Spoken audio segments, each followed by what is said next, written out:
You're back up? Okay.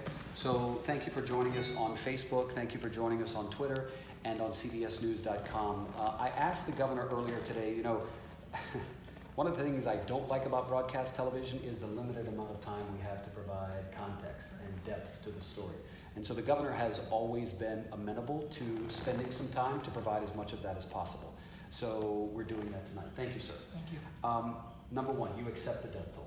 Yes. You officially raised it. Right. To 2,975.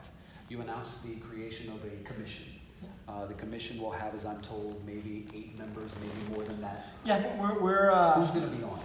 Well, from the government side, it'll be Secretary of Health, Secretary of Public Health, Public Safety, vital statistics, and amongst others that are critical for the initial public health and safety response.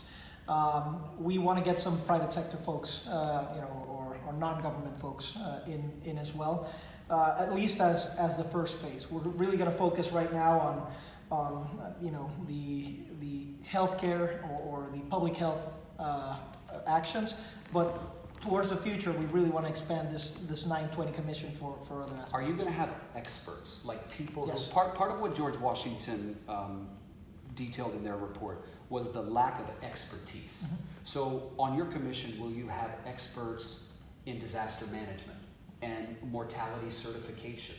That's the aspiration, of course. Okay. We need to identify some of these experts, and we need to have counterparts from the government and from non-government, so that we can actually implement what their recommendations are.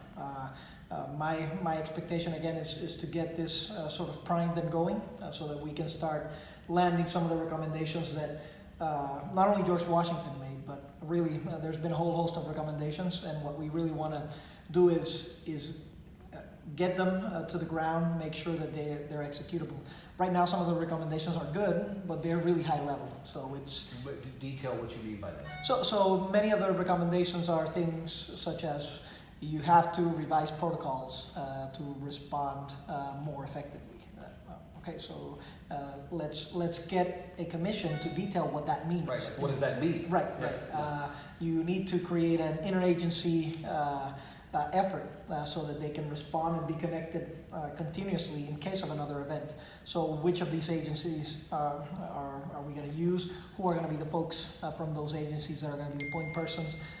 That's the sort of thing I think needs to be ironed out. And of course, executing some other petitions. As you know, I proposed the idea of creating a census so that we can identify folks that are on dialysis, folks that have diabetes or have chronic ills, the elderly, and people that are by GIS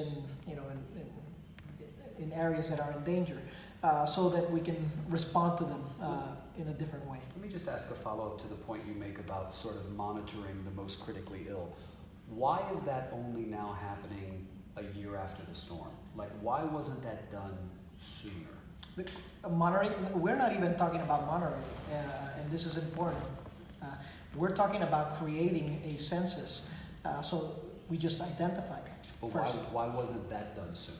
Right, well, after the storm, we've been creating and looking for alternatives to do that. The truth of the matter is that there is a severe lack of visibility in terms of properties in Puerto Rico. So, for example, we needed to get one of the things that we're doing right now with the funding that's coming in this first set is getting a GIS map of Puerto Rico, of all of the properties and all the folks therein, so that we can respond better in emergencies. Right after the storm, we didn't have visibility of maybe 30 or 40% of the properties in Puerto Rico. So emergency first respondents didn't even know where some of these homes were. So it is important for us to have a baseline, a category, and a record of all of the folks in Puerto Rico, all of the properties, and if there are special needs to all of these things. Why wasn't it done sooner? We've been creating platforms to establish it. The truth of the matter is, when I came to office, Puerto Rico lacked a lot of things that you might assume are already inherent in other states, such as, I'll give you an example. We didn't have an integrated financial system in Puerto Rico, or platform, human resources platform in Puerto Rico for government. And by the same token, we didn't have sort of an integrated map of properties and where people were. All of these things we've been now trying to work on our digital reform so that we can get visibility and execute. And to that point, the governor, it's worth pointing out what the governor's alluding to about not having what other places have. The George Washington University report was detailed in saying that physicians didn't have the proper training to certify deaths as being storm-related, and some physicians were actually worried about classifying a death as storm-related because it may bring on a lawsuit in the future. And so the physicians admitted to not being trained, and the government didn't, the government, people who were interviewed from the government said that they didn't have the training, like the government didn't have the people. So here's a question I have for you. Mr. Pesquera said to me so many times, I rely on the doctors to tell me when a death should be storm-related. Now we know that the doctors didn't even know how to do the process. My question is, number one, why was Mr. Pesquera the point man for answering questions about death certifications? It's not his experience level or expertise. Right.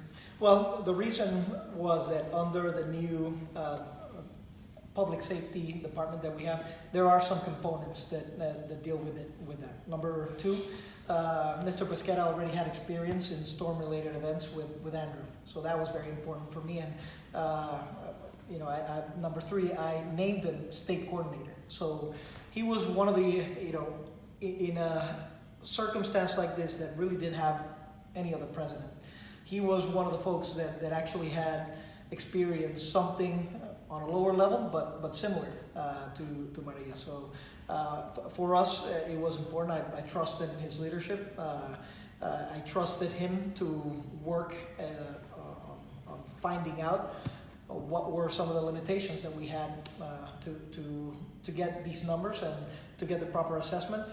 And of course, it reached a point where we figured out that the method that we were using was just not appropriate. Do you now think that he was the wrong front man, so to speak, on that issue? Well, in that moment in time, I think he was the right man, and the main reason is he had the wherewithal to understand what was occurring. Some other folks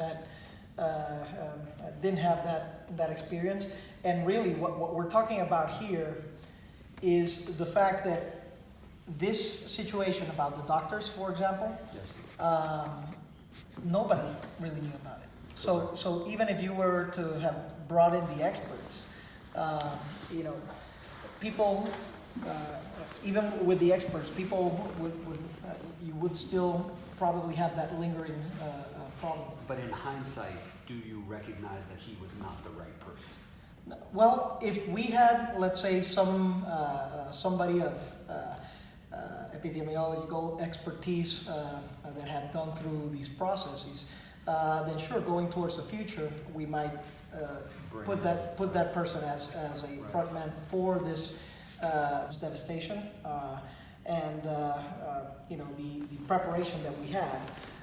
Really, I turned it back that it was really to a Cat 1, Cat 2 hurricane. And I get that. Listen, I've said early on, the governor had been in office for 8 months. The government's plan, which existed before the governor came in, was woefully underprepared and inept in many ways. But I guess my only reason for focusing on Mr. Pesquera is because for so long we would press him on the death toll, and he pushed back so hard that we were asking the wrong questions. We were not listening to what he was saying. He knew what was best and that kind of. And listen, I respect the man. He's never shied away from a question. But he was misleading us and giving us the wrong information. And now the study I don't think that's fair. Proving. I don't think that's fair. That's fair? I don't think that's fair at all. I think he did have the wrong information because it was insufficient. He wasn't misleading. Misleading denotes intent. And he had no intent to mislead. The only thing he could have, and partially because he didn't have that expertise, right? Partially because really nobody had gone through this sort of devastation at this level, was what the doctors would get them. It was based on a CDC protocol that, again, was demonstrated right now to be insufficient. Were the numbers wrong? Of course they were wrong. Was it an intentional mislead? Of course it wasn't. Okay, all right, fair enough. I just remember so many times asking him about it and just getting pummeled about, no, that's not true, and why are you asking that? Because I'm telling you the process and all this kind of stuff. But the process was flawed. Yeah, but flawed. But he didn't know it was flawed, right? And again, as we started seeing the numbers, and as we started having experiences going around Puerto Rico, we saw that there was something that was not adding up, and that's when we decided to stop. The man executed a protocol based on the CDC, right? It's not something that he made up. But why didn't somebody from the CDC come and work? Like, again, Mr. Pesquera worked for the FBI. He's got a ton of experience. But why wasn't somebody from the CDC here speaking on behalf of you? Well, again, we didn't have that CDC person over here, and this is all occurring amidst the devastation. I am trying to get That's fair. to get the person that I think within the protocol that was there has the administrative wherewithal, has the commitment to tell the truth, had gone through the experience, and therefore I thought it was opportune for him to do it. I am sure that he would be the first had we had somebody similar to him but with expertise on the storm-related healthcare side there. He would have gladly stepped aside and let him do it, because he was already being the state coordinator. You talk about traveling around Puerto Rico. Tell folks the story that you told me earlier today about, in the immediate aftermath, there was a report about the Oaxaca Dam being in jeopardy of collapsing. And we knew that if that happened, there was more than 100,000 people who could be in danger. Tell people about your attempt to get there. Yeah, so it just materializes or crystallizes what was going on in Puerto Rico. We didn't have communication over here, right? For a lot of the time, your reports was getting out to the people in the mainland and to some spots of the island. So when we were in the metropolitan area, we got word that NOAA had established the Oaxaca Dam, which is a dam. Right, it was NOAA that first put that out. Yeah, I remember it was at 2 p.m. Right. I remember vividly, and it was a tweet. We saw that, and then we said, well, how do we tell people at the other side of the island? And how do you verify? Yep. How do you verify it, and how do you alert folks? Well, again, in the midst verifying it, because it was NOAA, so it was. But my concern was, the downside to this being true is enormous. Sure. It ended up not collapsing, of course, but so there was significant damage. There was significant damage, and they are still working on that damage. The repairs have not been finalized. But anyway, go back. So what we decided to, this was about 3 or 4 days after the storm. There was still the storm tail around Puerto Rico, so you couldn't fly to Isabela. You couldn't call them. We didn't have radio contact. So I was sitting down with the resident commissioner, with Jennifer Gonzalez, and we just looked at each other and said, we're just going to have to drive there. So we drove what is typically an hour and a half drive. Took us about 4.5 hours. And we just got there and tried to identify leadership. There was no communication. They didn't know anything that was going on. And eventually, by word of mouth, we got hold of the mayor, because he was in some shelter up in the mountains, and we told him, we gave him a sat phone, and we said, listen, we should move the people that are closest from the dam away, and this could potentially impact, which was what was being said, about 70,000 folks.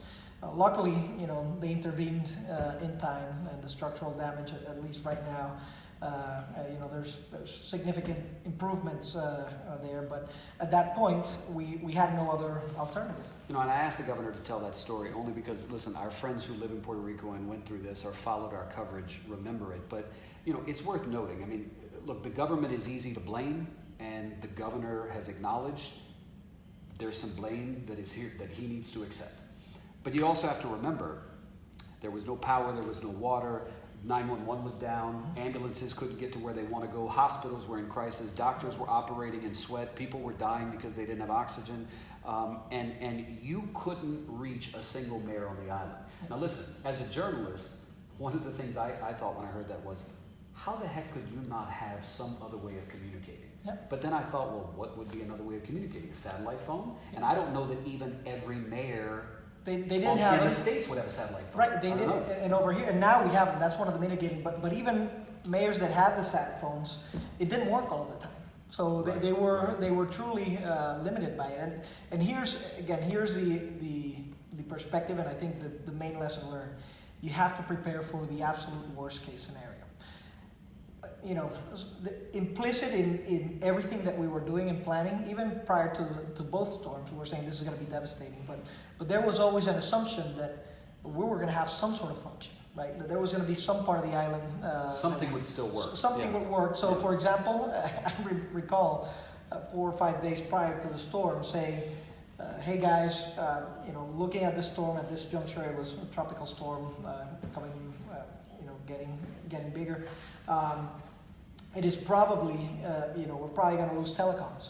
So as plan B, we're going to use radio, right? So because the radio is a pretty robust signaling mechanism. Radio went down as well. So, well, what about, but wait, WAPA was still in the air. WAPA, why not use WAPA? That's what I did. Okay. I every time I needed to voice some, but it's only a one-way communication. Right. So what I would say, I would go to WAPA. I would say to them, anybody that's listening, these are the things. If you have people that can come to the metropolitan area, let us know what's going on. We can start working. If not, we're going to send runners over there. So it was that primitive at that point. So WAPA was the only radio signal. And let me say this: we're talking about police radio was down. Everything was down. 911 was shut down. People couldn't call 911. The FCC just put out a report last week that said, 911 was down. You couldn't. Every mayor has a satellite phone. That is what we're working on. Not only the mayors, but also the emergency management folks to have a phone. I don't know right now where they're at with that, but we had at least 50 with sat phones. A lot of people are reliving emotion with this report. Mm-hmm. I interviewed a young woman today, and I promised her I would tell you her story. Nicole Cordero's mother, Wanda, died in the hospital. Miss Wanda had been in there before the storm made landfall. The hospital lost power. Miss Wanda needed some oxygen. She was in there for pancreatitis, right? Yeah. And she died. And Nicole talks about being in the hospital and the doctors are in sweat and her mother, and her, through her tears, what she said to me was, number one, I want to be heard. And number two, I just want the governor to have the government and all of us better prepared. I agree, and that is my challenge. That is my complete responsibility now, and I am working within government and outside government to do that. It's not easy.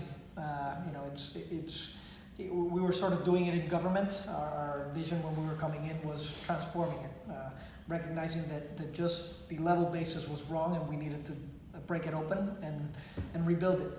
Same thing we're going to have to do with emergency management. It was the foundations were all wrong, the expectations were all wrong, the assumptions were all wrong. And now we need to better prepare. And I think we have a once in a lifetime opportunity right now to, with some of the federal funds that are coming, to rebuild up to code, to make sure that people are better prepared, to make sure that individuals also have their own emergency plans in place, and to see what things the government can do, but more so than the government, a society as a whole approach, whether it be on the individual, on the community side, on the government perspective, on the federal government perspective, seeing how everybody does their part so that we're ready for an event like this and then we can respond better. But you said to me earlier today, if a storm like Maria were to hit today, we would not be better off today. That a year later is surprising. Well, it might sound surprising, but think about it for a second. The reason why I say that is because some things have improved, but some things are worse. And in the process of transforming our whole infrastructure and everything else, it takes some time, and sometimes it gets worse before it gets better. So, for example, things that have gotten better are protocols. We're now at Cat 5 levels. Number 2, our experience. We know how to respond. Number 3, our commodity distribution mechanisms. Before it was all in San Juan, and it had to go everywhere. Now we've distributed commodities all across the island so that they can respond better. Number 4, we have more emergency generators ready to respond. And number 5, we're pushing the hospitals to maintain their dual generators so that they can have redundancy. So those are positive things moving towards the future. But if a storm hit, in a week, we still have a weak or even weaker energy system than we had before Maria. That's just the plain truth. We still have it, and again, the telecoms, water depends on that. We still have 60,000 folks without roofs.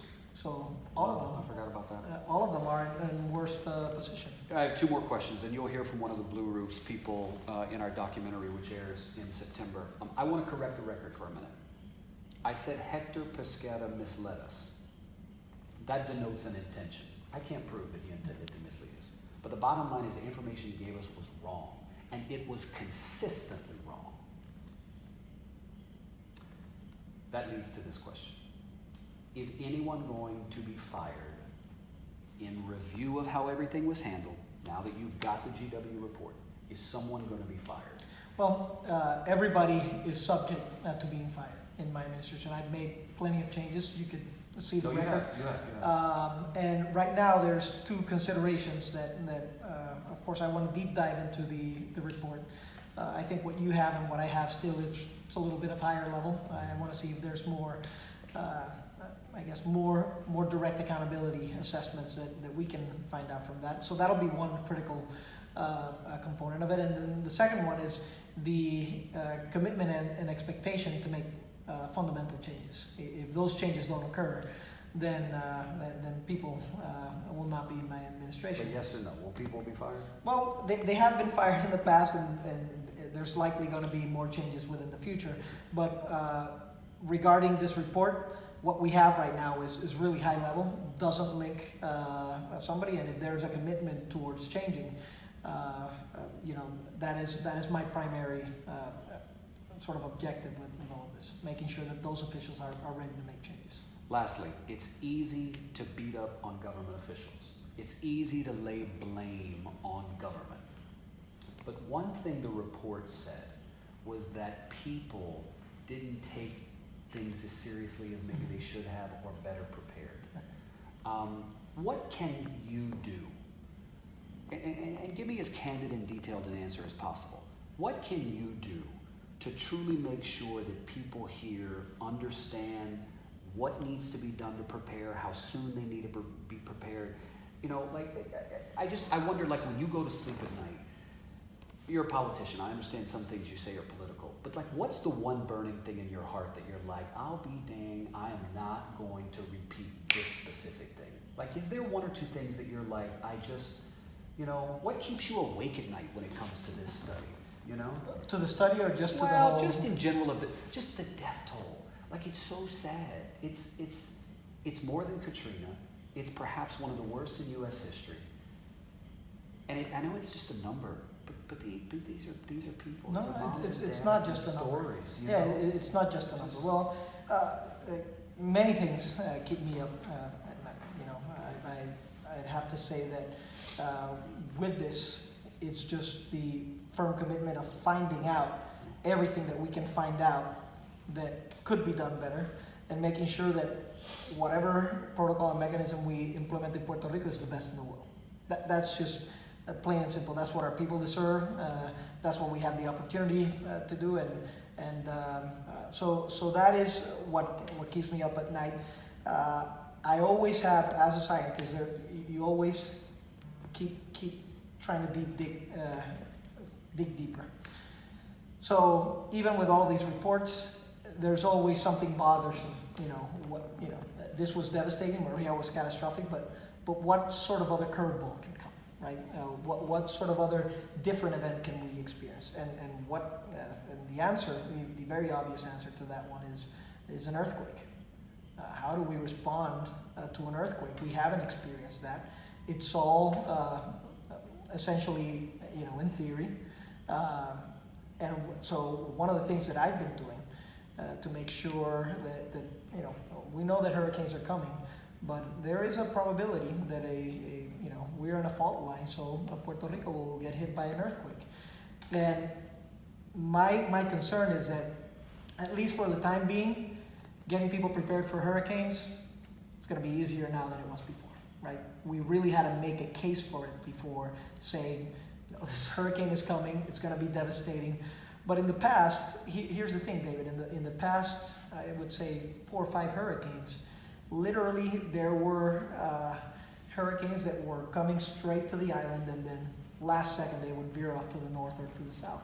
And there was sort of this implicit notion, people thought that we were just blessed, and that these things were not really going to go by Puerto Rico, that there was really that hope that things were going to veer off. Now that we got hit, I think that there is there's a palpable experience, and what I'm trying to do is leverage that palpable experience to do 2 things. Number one, getting people ready, as you said. It's not only what government does, it's what every individual does as their individual emergency response plan. It is critical for folks to have that, because you can do 80% more than what we can do just by knowing that you're going to have 10-day supply of water, knowing what to do in case of a storm hits, and so forth, how to respond, how to communicate, and so forth. But what I'm trying to really capture, and I don't think I've been very successful as that, is trying to get into folks' imaginations that, hey, this is not only a hurricane, an earthquake can come as well. And we need to prepare for that event that we still haven't lived, as was the case with Maria, but that can be major, catastrophic, and that we have to think forward to anticipate. So I would say that, again, obviously another event like Maria keeps me up, but since we now have that, we can learn from it and see how we can prepare towards the future. But I am very much concerned about other devastating events that could occur, and top of mind of that would be an earthquake. A lot of people are relying on you, sir. Well, and I am, I know my responsibility. I am grateful for the opportunity that I was given. Many folks say that under the circumstances, the fiscal and economic crisis we inherited, and the obviously the hurricane and so forth. Had you known that this was the case, would you have done it? Would you have done what? Would I have been governor? And the answer to that question is unequivocally yes. I feel this responsibility very deep rooted inside of me, and I think that there is an opportunity for us, to come triumphant in the other side. It's going to take a while, but we're going to rebuild a stronger Puerto Rico. The world is rooting for Puerto Rico, and look, thank you for the time. Your answers may not always be satisfying to everyone, but you always give us time, and what I appreciate is I hope that each time we take some of your time, that people find out a little bit more, that answers a question for them or helps them relate to their government maybe more than they did prior. Right. Well, thank you, David, and again for all of the people that are watching. Puerto Rico obviously is in a state of mourning. It's been a painful time, We're going to learn from this. We're going to remember those that lost their lives, and hope those family members that lost loved ones throughout the process, and hopefully it'll be we'll take this and veer it into something that will make us stronger going into the future. Thank you for your time. Thank you. Thank you. Thank you, everyone, for watching.